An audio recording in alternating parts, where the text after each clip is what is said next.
Les îles du Québec ont chacune leur caractère unique. Anticosti, les îles Mingan, Sept-Îles, l'île aux Grues, l'île aux Coudres, Grosse-Île, l'île d'Orléans et les îles de la Madeleine. Je m'appelle Éric Faneuf et je suis anthropologue-archéologue depuis presque 30 ans. Je vous invite à me suivre et faire le tour des îles, découvrir leur beauté, leurs habitants et leur histoire.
Bonjour et bienvenue à Le Tour des îles. Être ici sur les îles de la Madeleine, quel spectacle! Serti en plein milieu de l'océan, à l'est du Québec, c'est un incontournable. Le moyen le plus rapide pour se rendre aux îles, passe qu'en airline à partir de Québec, avec un arrêt à Bonaventure, environ 1 heure de vol. On a logé au Vieux Couvent, un édifice qui a été construit partiellement avec les pierres de l'île, où les chambres nous offrent une vue sur la mer, avec un restaurant animé, avec des musiciens qui viennent jouer, et le restaurant, il faut le dire, il est plein tout l'été. On commence la journée avec une excursion nautique à travers les grottes. Et pour ça, on va aller rencontrer Michael à l'auberge de la Salicorne. C'est à l'envers. Ah, il est mouillé!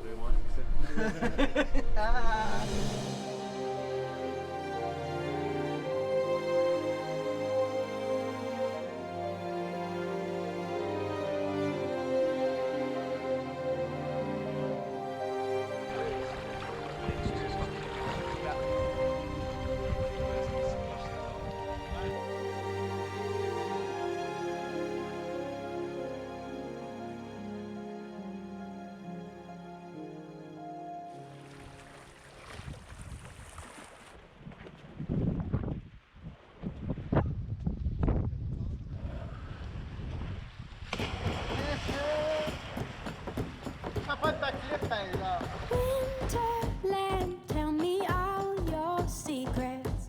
Fill me in on your wildest moments. Colored trees, your yellow leaves move me. Dancing roofs, your painted red shakes the room. When I get there, I'll let my feet roll. When I get there, I'll break in your arms, I'll lose control. When I get there, I know the answer. Let me know when I get closer.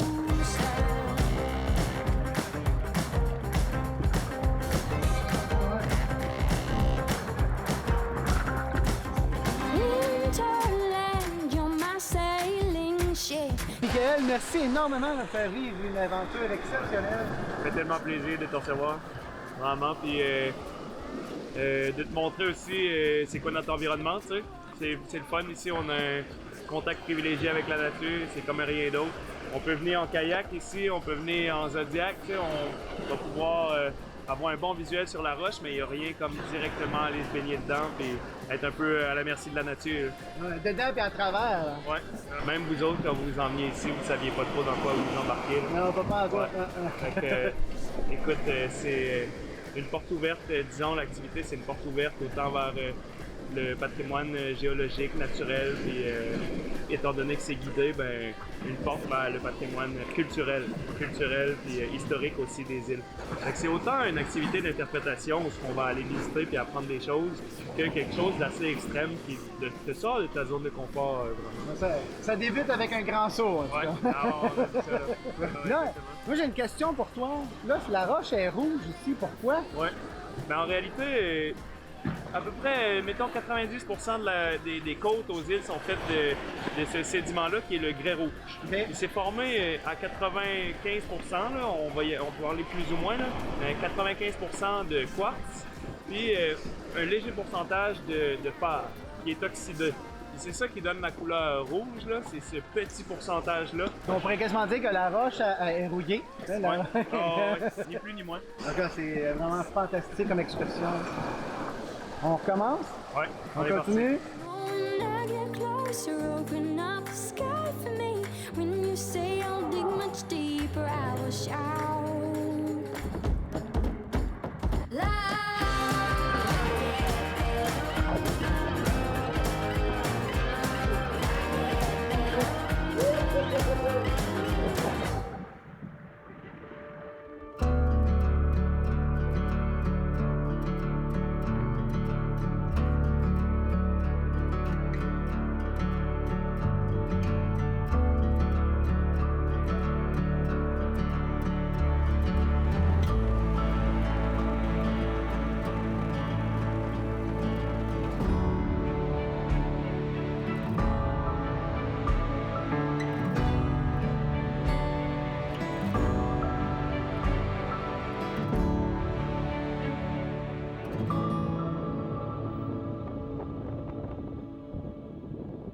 Bonjour Michel, merci de m'inviter au Musée de la mer. Bien, ça fait plaisir. Claude, qu'est-ce qu'on peut voir ici au Musée de la mer?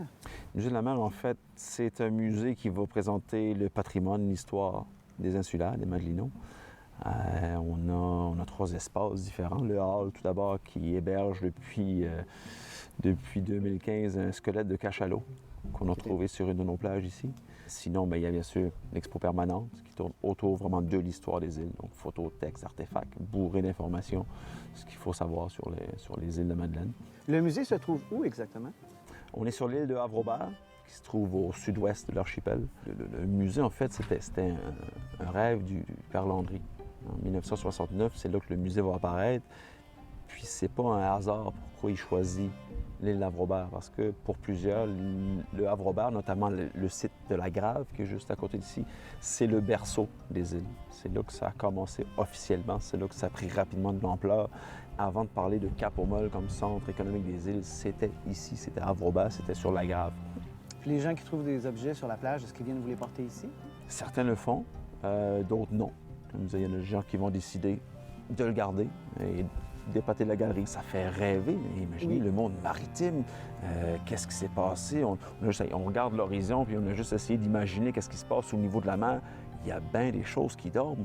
Hein? Il y a bien des épaves qui sont là. Qu'est-ce qui est arrivé à ces bateaux-là? Est-ce qu'il y a eu des incidents? Est-ce qu'on a pogné des hauts fonds? Est-ce qu'on a été attaqué par des pirates? Et tu sais, c'est ça, ça frappe l'imaginaire. Puis là, on va marcher sur les plages, on rêve de trouver quelque chose. On voit de plus en plus de gens qui se promènent avec des détecteurs de métaux. Puis sur les îles ici, est-ce qu'il y a déjà eu de la chasse à la baleine? L'histoire de chasse à la baleine, pas très importante ici. Les morses, oui. Le phoque, par la suite. C'est très important, en fait. C'est ce qui a mis, excusez-moi l'expression, mais ce qui a mis les îles sur la map, carrément. C'était l'un des centres importants en Amérique du Nord où on trouvait le morse en abondance. On a plusieurs endroits aux îles qu'on appelle des échoueries. Lorsqu'on entend ce mot-là, on peut penser que c'est à cause de naufrages qui sont survenus là. Non, c'est ces sites où les morses se retrouvaient. C'est un animal quand même assez lourd d'eau, c'est de place assez lentement, donc on a un peu l'impression qu'il va s'échouer sur ces roches-là, se reposer. Donc le nom est resté par la suite. Et il y a eu une chasse massive. Et on s'est doté malheureusement de techniques très efficaces pour faire la chasse, ce qui fait qu'on assiste un peu à la première mauvaise gestion de la ressource ici aux îles de la Madeleine. C'est probablement celle-là, parce que selon la tradition orale, livre d'histoire, on va dire que le dernier morse aux îles a été abattu en 1799. Certain que c'est assez pointu comme année. Là. On en a vu quelques-uns par la suite, mais on s'entend que déjà, dans ces années-là, il y avait pratiquement plus de morses ici parce qu'on on a fait une chasse beaucoup trop efficace. Bien, merci énormément de m'avoir accueilli ici au Musée de la mer. Bien, ça fait plaisir. On est de même, nous autres. On accueille. C'est vrai que vous êtes accueillant. Ouais. Merci.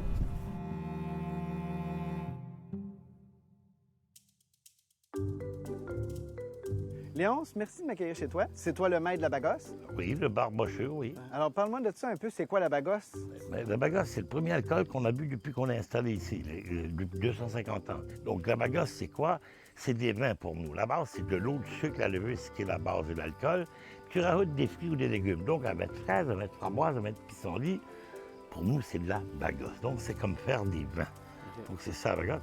Et cette Bagosse-là, cet alcool-là, elle est traditionnelle aux îles parce que tout ce qui est affêté avec la Bagosse. Les mariages, les baptêmes, les soirées, tout. Parce que c'est tout ce qu'il y a là, vous comprenez? Mais là, tu n'es pas aussi producteur de Bagosse, tu es aussi historien, tu es homme à tout faire, tu es une référence ici sur l'île. J'aimerais ça que tu me parles un peu de... Autodidacte, ça serait une Autodidacte? bonne... Je ne veux pas me dire, j'ai aucun titre. Je ne suis rien à part que le barbocheux. Le barbocheux. Mais je peux te parler de différentes choses. Puis là, ben, parle-moi donc de la géologie de l'île. La plupart des touristes qui rentrent ici la première fois, sans avoir parlé à personne, ils ont tout cet effet-là. Qu'est-ce qu'il y a de si différent ici? C'est quoi cette petite magie, cette petite paix qu'on ressent sans vraiment comprendre? Elle est simple, c'est parce que vous n'avez aucune référence. Parce que les îles ici, c'est les seules îles de la planète Terre qui posent de cette façon-là. Donc ici, ça ressemble à tout et à rien du tout. Il y a des bouts qui ressemblent à l'Irlande, des bouts qui ressemblent à l'Écosse, des bouts qui ressemblent à la Normandie. Oui, c'est un mélange de tout ça. Pourquoi? Parce qu'on est une façon unique de pousser. C'est quoi la façon unique qu'on pousse ici? Vous comprenez, au temps de la plongée, avant la dérive des continents, ici, il y avait un immense vallée profonde avec des canyons qui amenaient un petit peu d'eau par les tempêtes, l'eau de la mer, qui rentrait dans le trou. Si on était au temps de la plongée, il faut comprendre qu'on était à l'équateur, il faisait chaud, le soleil de l'équateur, le chauffage, le réchauffement, évaporation de l'eau, dépôt de sel. Avec le temps et les tempêtes, il s'est ramassé 29 000 pieds d'épaisseur de sel en dessous des îles, où les plus jeunes, c'est 9 000 mètres. Après ça, il a trouvé de la roche par-dessus ça. Donc lui, il y a un paquet de roches. Il y a 2 000 mètres de roche par-dessus 9 000 mètres de sel. Et les roches poussent sur le sel, ils crient dans le fond du trou de la pression et ça chauffe le sel. Et à cause de ça, ben, il y a une colonne de sel qui monte du fond du trou et qui monte en surface pour traverser le 29 000 pieds d'épaisseur de sel. Puis là, quand il est rendu là, ben là, il y a un tas de roches, 2000 mètres de roches. Donc, le sel a trouvé 7 failles, 7 fissures et 7 faiblesses dans les roches, entre les roches. Et c'est là qu'il a continué son ascension en créant ceci, 7 colonnes de sel de 5000 pieds de haut, ou 2000 mètres, dans son cylindre de roche qu'il a créé lui-même. Et tout ce qu'on voit des îles, c'est la pointe du iceberg. Puis les roches les plus intéressantes à voir les îles, c'est nos fameux cap rouges. Vous allez voir du rouge, c'est de l'oxyde de fer, mais ça, c'est pas une sorte de roche. Nous, cette roche-là, tu peux la casser avec tes mains. Oui. Et cette roche-là, c'est quoi? C'est une poussière de roche d'un ancien désert qui était à l'équateur, au temps de la plongée. Et donc, il s'est créé un désert entre l'île du Prince-Édouard et le nord des îles, soufflé par le vent qui prend un obstacle et qui s'accumule. Mais cette façon de créer des îles comme ça, il y en a juste une sur la Terre. Et c'est pour ça qu'on est complètement particulier. Je ne dis pas que c'est plus beau qu'ailleurs, mais c'est totalement différent d'ailleurs, parce que la nature a décidé de créer une île complètement unique, et c'est ici qu'elle est là. Ben Léonce, je te remercie beaucoup de m'accueillir chez toi, chez les Madelinots, aux îles de la Madeleine, qui sont à vous maintenant. Certainement. Avec tout ce qui nous reste pour venir, c'est d'aller fêter ça sur de la Bagosse. Certainement.